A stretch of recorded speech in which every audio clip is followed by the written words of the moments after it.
Shalom, bonjour les amis, j'espère que vous allez bien, que la semaine a bien débuté et qu'elle se termine bien. Aujourd'hui, j'aimerais parler de quelque chose de très important, ce que nous appelons l'oisiveté.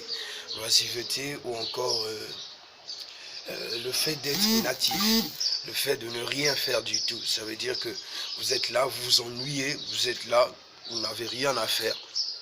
Et souvent on dit que l'oisiveté est l'origine de tous les maux.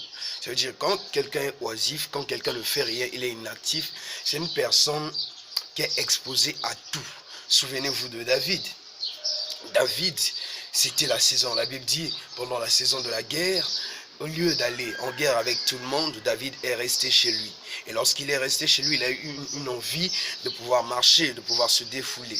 David est allé sur le toit de sa maison et il a commencé à marcher. Étant en train de marcher, il s'est rendu compte qu'il y avait une femme qui se baignait. Et cette femme qui se baignait n'était pas sa femme. Et il a convoité cette femme. Par la suite, nous savons comment est-ce qu'il a eu à pécher.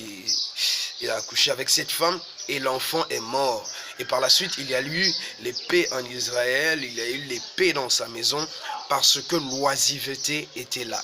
Alors, quelquefois, quand vous dites que vous vous ennuyez, vous dites que je n'ai rien à faire, je ne sais pas vraiment, il y a l'ennui. C'est ce qui vous pousse quelquefois au commérage, c'est ce qui vous pousse quelquefois à la convoitise, c'est ce qui vous pousse quelquefois à être dans l'incapacité de pouvoir vous passer de certaines choses. Parce que quelqu'un qui travaille, quelqu'un qui est concentré, quelqu'un qui a des idées nettes sur une situation, sur quelque chose, n'a pas votre temps à bavarder ou à parler sur un tel ou sur Y. Alors, avant, j'avais ce problème. Je m'ennuyais. Qu'est-ce que tu fais? Ah, l'ennui, mon ami, je m'ennuie. Et toutefois que je confessais l'ennui ne faisait que venir à moi. L'ennui ne me quittait plus. L'ennui était devenu mon ami parce que toutefois je confessais l'ennui. Alors, après ça, j'ai commencé à m'occuper. J'ai commencé à trouver qu'est-ce que j'ai à faire, qu'est-ce que j'ai comme difficulté, qu'est-ce que j'ai comme problème. Et j'ai commencé à voir toutes mes failles, toutes mes difficultés, tout ce que j'avais comme, problème au lieu de m'ennuyer. Et j'ai commencé à m'occuper. J'aime bien cette phrase de l'une de mes sœurs qui me disait je lui demandais, tu fais quoi? Elle me dit, je m'occupe. Tu fais quoi? Je m'occupe. Quelquefois même ça m'énervait parce que moi je m'ennuyais. Mais alors que c'est une bonne idée de toujours s'occuper. Alors trouvez-vous toujours quelque chose à faire, même en week-end. Moi quand je m'ennuie, le maximum de temps c'est 30 minutes. Après 30 minutes, je ne peux plus m'ennuyer. Même 30 minutes, avant que j'arrive même à la 30e minute, je vais trouver quelque chose à faire.